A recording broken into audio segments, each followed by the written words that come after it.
kadang nurut, kadang enggak, kadang nurut sama setan, karena kadang nurut sama kan dia berdua. Makanya itu jangan ini jangan tinggalin. Bahkan setan nggak mampu mempengaruhi anak yang kalau kita mau hubungan badan tuh berarti nggak akan terpengaruhi oleh setan.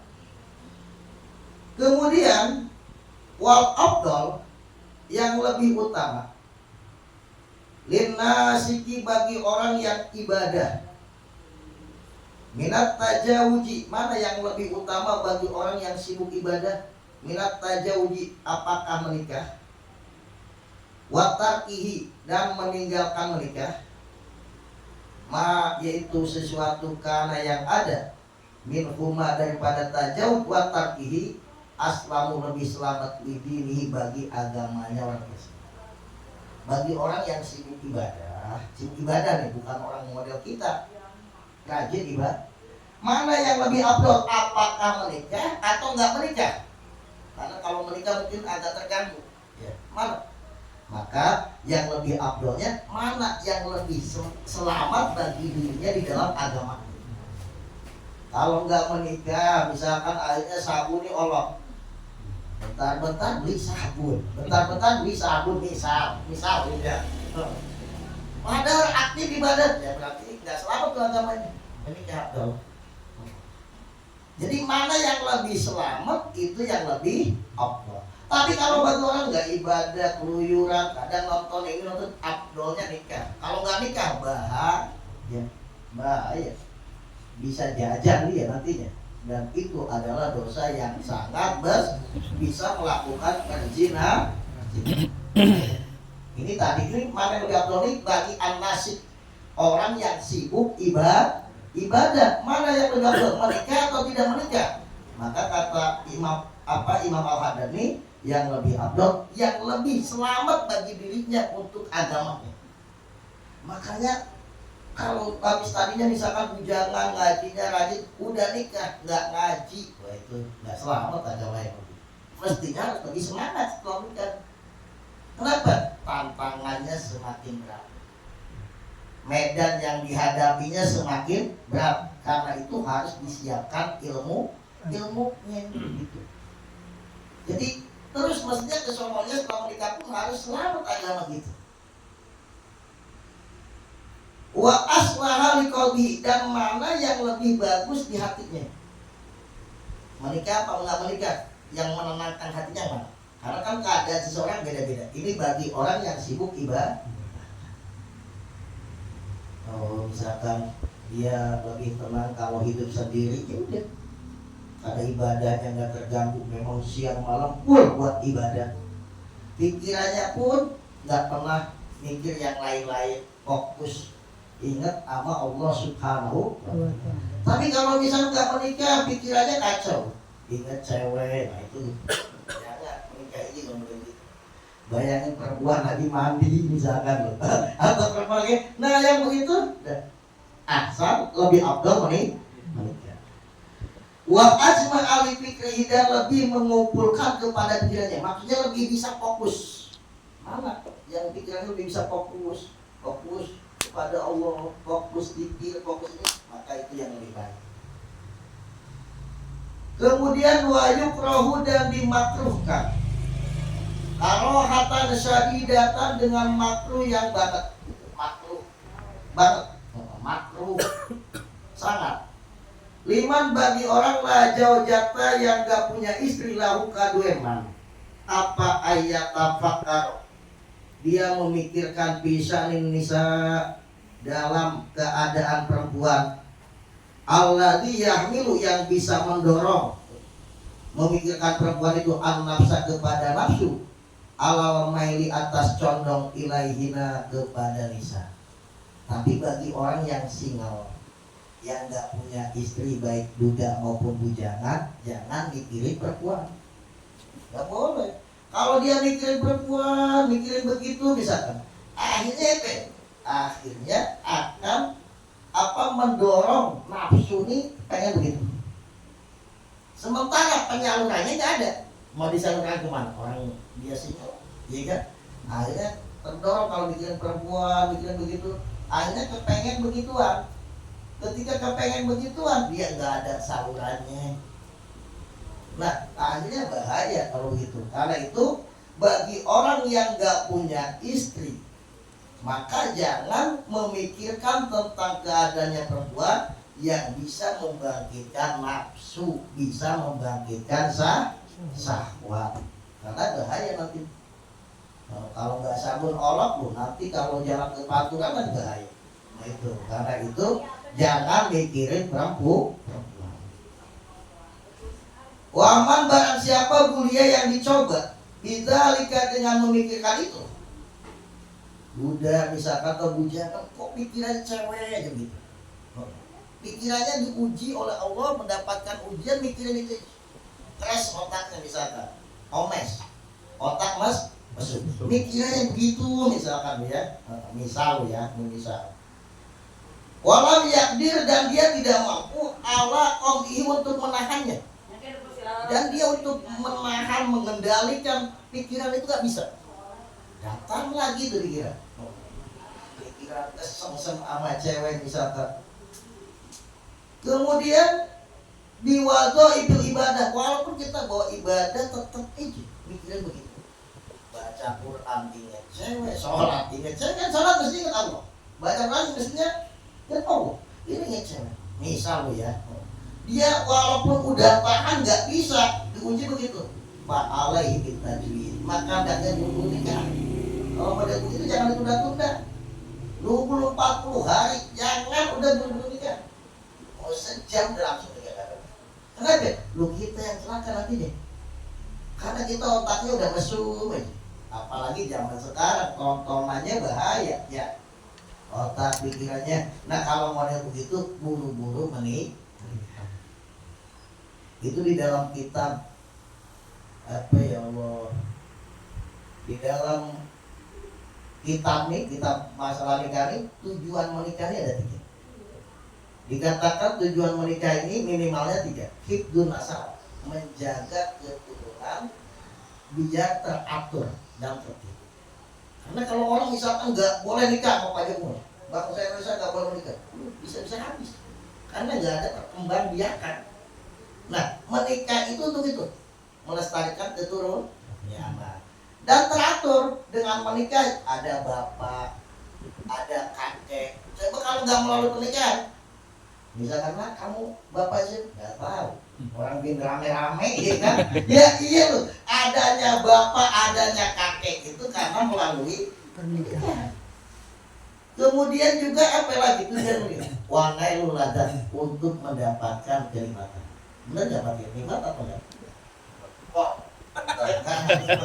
Nikmat yang jelas yang dijelaskan itu wadai luladak, untuk mendapatkan.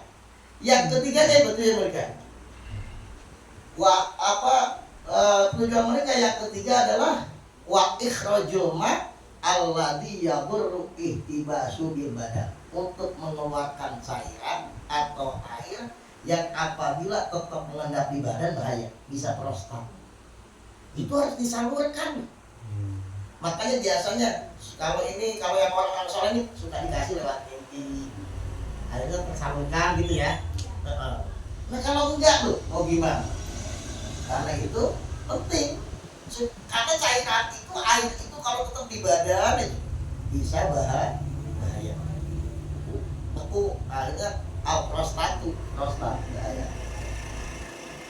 Nah karena itu di sini bagi orang yang misalkan pikirannya mikirin cewek aja dan dikendalikan dengan ibadah, nggak bisa dikendalikan, maka bagi orang yang diuji seperti itu baiknya menikah. Bukan baiknya, wajib menikah. Khawatir jin. Nah kalau mau nikah kan harus punya duit ya kan. Lu nggak punya duit, nggak mampu gimana?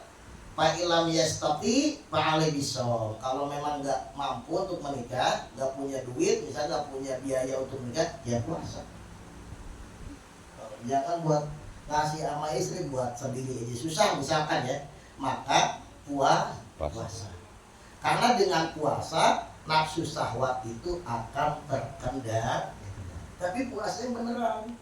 Jangan puasa nongkrong di jalan, makanya jelalatan lihat orang yang lewat ya tambah kalau gitu. Puasanya yang beneran. Kenapa? Pakinahu karena dengan puasa yuksiru asyahwat akan mengendalikan syahwat. Syahwatnya bisa terkendali. Makanya orang kalau puasa lemes, diajak amas istri aja, oh enggak, kenapa? Enggak ada tenaga lemes, iya kan? Beda orang makan terus semangat. Puasa lemes. Ribu puasa. Nah, titik. Enggak usah panjang-panjangin ya. Kemudian wa idza qasadta, ketika kamu bermaksud baitul khola masuk ke kaktus. Kalau dulu orang nyebutnya kaktus. Tahu kan ya? Toilet sekarang. Toilet. Dulu kan baitul khola. Untuk apa? Libolin karena untuk kencing. Augo itin atau BAB. Masuk ke kamar mandi atau ke WC, mau kencing atau mau BAB, palbas nalaika. Sunnahnya pakai sendal. Lu walaupun di dalam pakai sendal, khusus sendal dalam pakai sendal. Itu Nabi begitu pakai sendal. Jadi biasa di kalangan saat ini mesti punya sendal dah. Lu ini keramiknya licin udah bersih udah tetap sunnah pakai sendal. Apalagi kalau zaman dulu nih jarang WC yang di dalam rumah nih. Betul ya? Zaman dulu di luar mesti di luar jumbluk iya nggak ada. Saya ingat waktu zaman kecil di pasir pun nggak ada, di luar mesti paling 1-2. Kalau sekarang di dalam semua pakai sendal. Kalau mau masuk WC, mau masuk toilet pakai sendal, khusus sendal itu sunnah loh, barokahnya banyak. Kemudian wastur rok saka, tutupi kepalanya. Dulu nih kalau saya lihat kiai ya, karena kan dulu mah di luar, dia pakai sarung, pakai kaos dalam, ini anduknya buat tutup. Atau ya pakai apa aja, atau pakai kopiah yang jarang dipakai buat sholat, pakai topi, pokoknya tutup sunat. Itu diceritakan guru saya, Hadir tuh saya kalau mau ke kamar mandi nggak pakai tutup. Itu fadilahnya sangat luar biasa. Ini dari Nabi, pakai sendal, yang pakai tutup. Yang penting tutup kepala, mau pakai anduk ke, mau pakai apa, yang penting tutup kepala. Nah, ini kadang-kadang jarang menghidupkan lagi ini sunnahnya Nabi.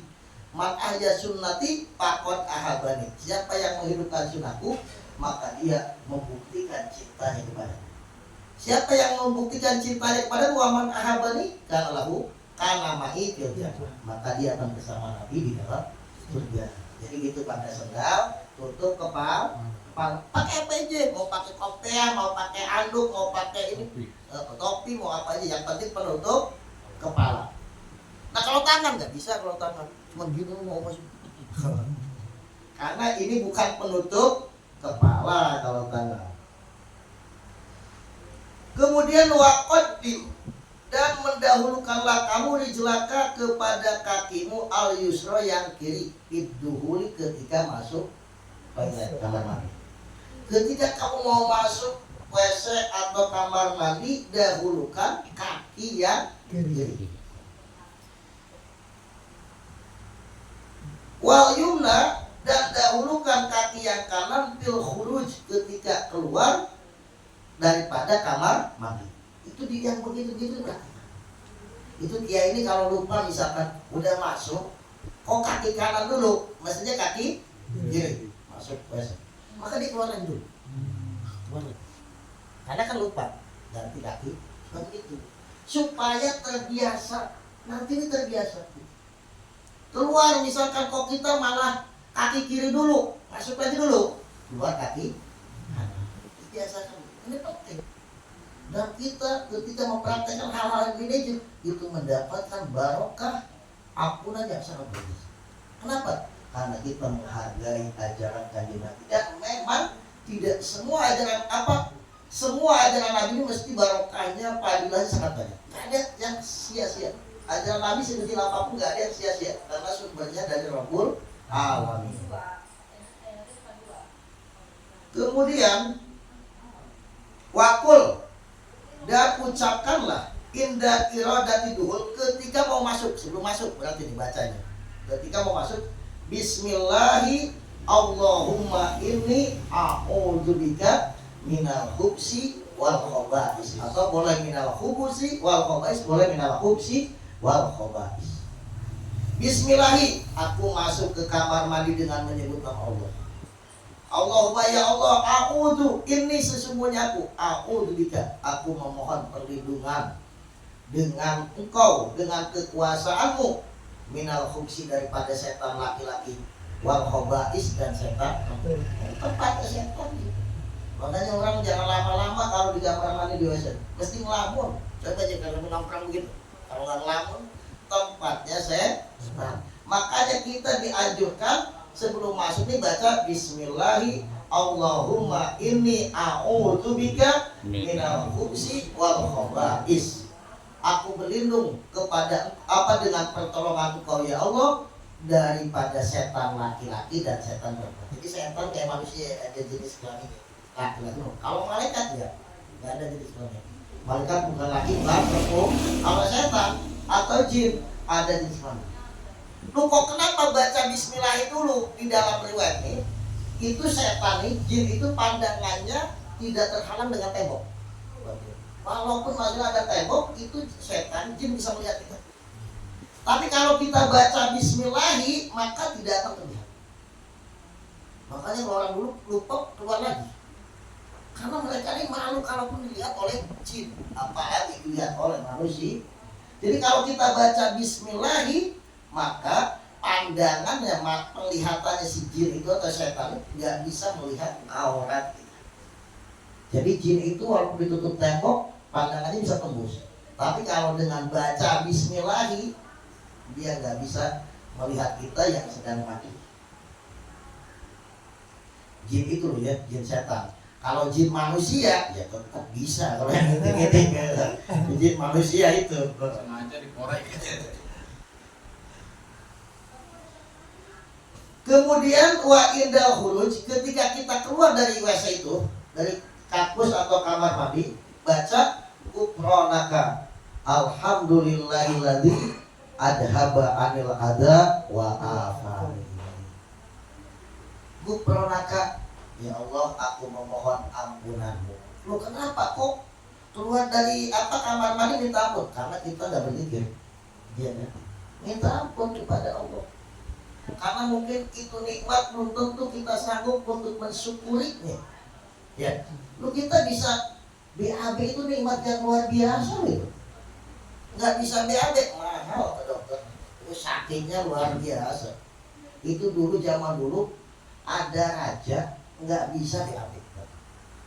Sehari, 2 hari, 3 hari nggak bisa berdiri, nggak bisa jalan. Berikutnya masih belum sembuh juga udah dibawa kemana-mana, udah tidur aja. Sakit tuh nggak bisa diambil. Akhirnya karena ke dokter, ke dukun, kemana-mana dia nggak sembuh, dia mengadakan sayembara. Siapa yang bisa menyembuhkan raja, maka apapun permohonannya, permintaannya mau dikasih. Di orang sufi ini, orang yang juhud, orang soleh, yang tadinya khawat, turun ikut sayembara. Datang ke istana. Dia mendengar ada sayembara gitu, datang ke istana, lihat pakai sandal jepit, mungkin pakaiannya begitu. Pak mau kemana? Saya undangan raja, kata dia. Kenapa? Lu raja, kamu kan sedang sakit. Dijaga pas pampres. Oh, saya ikut mau sayembara. Tuan raja, benar kau sakit? Iya. Benar kau yang mengumumkan itu, siapa yang bisa menyembuhkan kau? Apapun permohonannya akan diberi. Iya. Saya minta begini Tuan Raja, kalau engkau sembuh, aku yang jadi raja, engkau yang jadi rakyat. Kata dia jangan begitu. Bagi 2 aja. Aku raja utara, kamu raja selatan. Gak bisa. Kalau kamu gak mau itu, lu raja sakit begitu udah 4 hari gitu. Gak bisa ditawar, gak bisa. Kalau raja mau, oke, kalau saya pulang lagi. Jadi pikir lu sakit itu luar biasa. Udah ke dokter kemana-mana gak sih? Udah gini aja kata raja, kamu jadi raja, aku jadi menteri. Gak bisa, kamu harus jadi rakyat, kata dia langsung. Kamu jadi rakyat, gak pakai menteri-menterian, kamu jadi rakyat. Yaudah, panggil semua aparat. tanda tangan di atas materai mungkin. Kalau sekarang udah terletak, kasih air, bacain aja, langsung mules, langsung mules, nggak kebayang langsung tenang. Wah, 4 hari lebih loh. Nggak tahu sih gimana, udah nggak usah dipikirin. Akhirnya habis selesai sembuh beneran di sini aja. Dikumpulkan menteri-menterinya, pejabat-pejabatnya. Kumpulkan.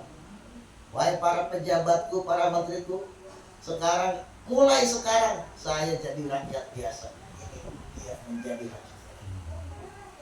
Kata orang soleh, enggak, raja nggak mau. Saya nggak mau jadi raja. Loh, kenapa nggak mau? Tetap kau aja yang jadi raja.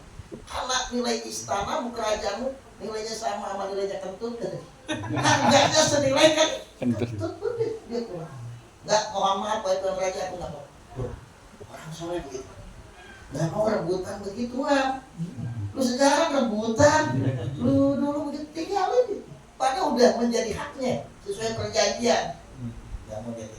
Kenapa? Ternyata nilainya sama dengan nilainya tentu. Nah, ketika kita keluar dari kamar mandi, baca bismillahirrahmanirrahim. Alhamdulillahilladzi adhaba 'anil adza wa afat.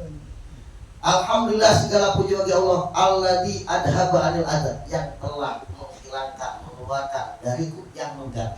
Karena kalau enggak keluar, wow, sangat mengganggu. Nikmat itu, segala puji bagi Allah yang telah mengeluarkan dariku sesuatu yang mengganggu. Wa afani, dan keluarnya dengan selamat. Artinya keluar dengan selamat, mau keluar dikasih tanda-tanda dulu. Coba kalau kita mau BAB nggak dikasih tanda juga, ya, di majlis langsung. Iya kan? Lu setinggi apapun jabatannya bahaya. Iya kan? Misalkan menteri lu pas rapat nggak dikasih apa-apa dulu, bisa pakai pempes semuanya. Iya kan? Wah, apa ini nikmat yang besar, makanya kita bersyukur. Makanya berdosa hukumnya orang yang menertawakan itu. Kata itu tertawakan. Kenapa? Karena meremehkan ini. Hukumnya berdosa. Karena itu baca ketika kita mau keluar daripada kamar mandi. Wala taqulillah ala hadil haram. Wallahu a'lam bishawab.